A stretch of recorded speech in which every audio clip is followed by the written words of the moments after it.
Walang mapagsidlan ang saya at pasasalamat ng kapamilya actress na si Catherine Bernardo sa pagkilalang natanggap niya mula sa Seoul International Drama Award.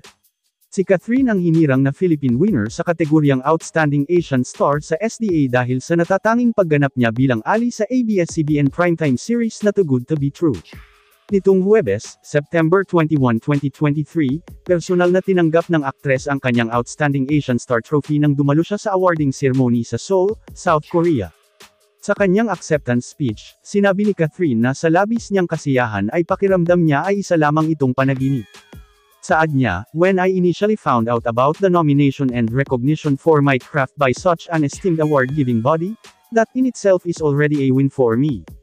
Ayon pa kay Catherine, ang pagganap niya sa Too Good to Be True bilang si Ali, isang nurse, ay naging daan para mas ma-appreciate niya ang sakripisyo at kadakilaan ng healthcare workers. Buong pagmamalaki pa niya, ang seryeng ito ay isang halimbawa ng world-class project na kayang gawin ng mga Pilipino. Dagdag pa niya, "I am so proud and humbled to be on the stage representing Filipino talent.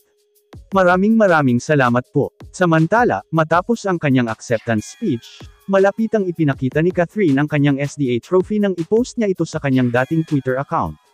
Mababasa ang caption niya, "This is for you, this is for us. From the bottom of my heart, maraming salamat po."